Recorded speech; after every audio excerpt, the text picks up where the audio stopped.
Here's the inside story of how protein became a national obsession in America and the real amount of protein humans require. America has developed an insatiable appetite for protein. From whey-infused smoothies to protein-rich pancakes, pasta, and even ice cream. This muscle-building macronutrient is seen as the ultimate remedy for all health concerns. Cutting Jones, a food historian and the director of food studies, explains that protein has become a universal solution. Whether you want to build muscle or lose weight, the advice is often to increase protein intake. It's commonly believed that everyone, from pets to elderly relatives, requires more protein. Over the past few decades, our average protein consumption has consistently exceeded the daily recommended intake suggested by health organizations. Interestingly, despite these organizations progressively lowering their recommended protein amounts per day, our consumption has remained high. Additionally, determining the ideal protein requirement for a healthy diet remains unresolved, adding complexity to the situation. Protein, unlike other macronutrients criticized by the diet industry, remains in a scientific and cultural gray area, prompting the question: what is the optimal amount of protein needed for our diet?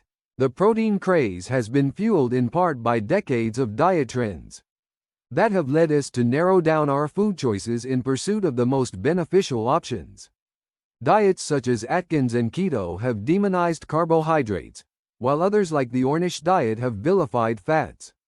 With both carbs and fats being criticized, protein emerged as the sole nutrient considered acceptable to consume in unlimited quantities while still promoting good health. According to Mozaffarian, a cardiologist and director of the Food is Medicine Institute, protein is the only macronutrient that remains widely accepted. However, he emphasizes that labeling a food as solely a source of protein is oversimplified. Mozaffarian points out that most foods contain a combination of multiple macronutrients, similar to how they contain fats or carbohydrates. The concept of good health has become closely intertwined with protein consumption. Saras, a professor of medicine at Columbia University Medical Center's Institute of Human Nutrition, suggests that because protein is widely perceived as essential for health, it has become an easily marketable target. Most of us, assuming we're consuming enough calories, are likely also getting sufficient protein, Cutting Jones explains. Therefore, we probably don't need to be as concerned about it as we often are. Much of the emphasis on protein consumption is driven by financial motives. The concept of good health and protein consumption have become inseparable, Cutting Jones observes. Nowadays, the label, high in protein, is frequently found on products that traditionally wouldn't be considered protein-rich, such as cereal. When a food item advertises its protein content, consumers tend to make additional favorable assumptions about its overall nutritional value. Interestingly, participants seem to overlook the fact that the protein-fortified cereal contained higher levels of sugar, sodium, and calories than the original version. Today, the Food and Drug Administration recommends a daily protein intake of 50 grams.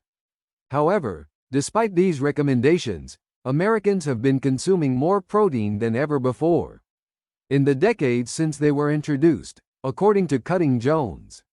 The question of how much protein we actually need remains unresolved among experts. Mozaffarian notes that consuming more protein than necessary results in the conversion of excess protein to fat. However, unlike fat, which typically goes directly to adipose tissue, the surplus protein undergoes a process called de novo lipogenesis in the liver, where it is converted into fat.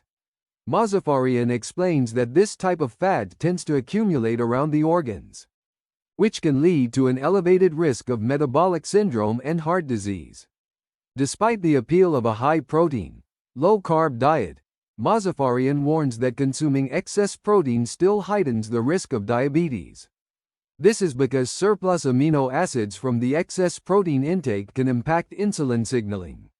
Even though they don't directly elevate blood sugar levels, protein consists of organic compounds known as amino acids. Among the 20 amino acids required by our bodies, 9 are classified as essential. indicating that we must obtain them from our diet as our bodies cannot produce them internally. However, even if our meals are not perfectly balanced in these 9 amino acids, our bodies are proficient at extracting the necessary nutrients. Sarahs affirms that research supports this notion, stating, "There's a strong consensus that if you happen to consume insufficient amino acids in a particular meal, it evens out over time." However, the mere presence of a high protein content does not necessarily indicate that a food item is the optimal choice.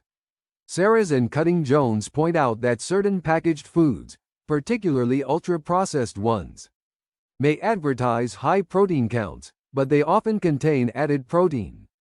They argue that consuming a variety of proteins from whole foods is preferable to consuming a large quantity of protein isolate added to packaged foods. Watford, a professor of nutritional sciences, suggests that Americans' protein consumption can be categorized into high-quality protein and high-quantity protein. However, protein has predominantly been associated with high quantity over the past 50 years or so, and reversing this trend could require significant effort. Watford reminisces about a time 4 decades ago when he first arrived in USA from UK, and witnessed Wisconsin dairy farmers freely distributing whey protein to pig farmers. Someone realized that by packaging it nicely, whey protein could be marketed as a valuable supplement to athletes and fitness enthusiasts.